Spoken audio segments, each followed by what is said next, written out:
ഏറെ നാളുകളായി നീണ്ടു നിന്നിരുന്ന അനിശ്ചിതത്വങ്ങൾക്കൊടുവിലായി അയോധ്യ രാമക്ഷേത്ര പ്രതിഷ്ഠാ ചടങ്ങിനായി ലഭിച്ച ക്ഷണം നിരസിച്ചുകൊണ്ട് കോൺഗ്രസ് നേതൃത്വം.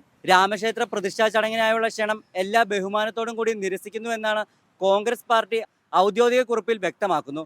RSSന്റെയും BJPയുടെയും നേതാക്കൾ ചേർന്ന് ഇനിയും നിർമ്മാണം പൂർത്തിയാകാത്ത രാമക്ഷേത്രത്തിന്റെ ഉദ്ഘാടനം തിരഞ്ഞെടുപ്പ് മാത്രം ലക്ഷ്യം കണ്ട് നടത്തുന്നതാണ് എന്നും പ്രസ്താവനയിൽ വ്യക്തമാക്കുന്നുണ്ട്.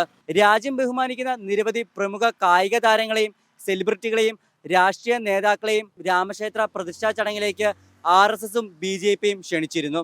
കോൺഗ്രസിൽ നിന്നും മുതിർന്ന നേതാക്കളായ സോണിയാഗാന്ധി, കോൺഗ്രസ് അധ്യക്ഷൻ മല്ലികാർജുന ഖാർഗെ, അധീർ രഞ്ജൻ ചൗധരി, മുൻ പ്രധാനമന്ത്രി മൻമോഹൻ സിംഗ് എന്നിവർക്കാണ് നിലവിൽ ക്ഷണം ലഭിച്ചിരുന്നത്. CPIM ചടങ്ങിൽ പങ്കെടുക്കില്ല എന്ന ആദ്യം തന്നെ നിലപാടെടുത്തിരുന്നു. Lalu Prasad Yadav, CPM general secretary Sitaram Yechury, Bihar മുഖ്യമന്ത്രി നിതീഷ് കുമാർ എന്നിവരും അയോധ്യ രാമക്ഷേത്ര പ്രതിഷ്ഠാ ചടങ്ങിൽ ക്ഷണം ലഭിച്ച മറ്റു പ്രമുഖ പ്രതിപക്ഷ നേതാക്കളിൽ ഉൾപ്പെടുന്നു. സുപ്രീം കോടതി 2019 പുറത്തിറക്കിയ വിധിയെ ബഹുമാനിക്കുകയും ശ്രീരാമനെ ആരാധിക്കുന്ന ദശലക്ഷക്കണക്കിന് ആളുകളുടെ വികാരങ്ങളെ ബഹുമാനിച്ചുകൊണ്ടും RSSന്റെയും BJPയുടെയും പരിപാടിയിലേക്കുള്ള ക്ഷണം ആദരപൂർവ്വം നിരസിക്കുന്നതിനായി പ്രസ്താവന ശ്രീ മല്ലികാർജുന ഖാർഗെ, ശ്രീമതി സോണിയാഗാന്ധി, ശ്രീ അധീർ രഞ്ജൻ ചൗധരി എന്നിവർ വ്യക്തമാക്കി.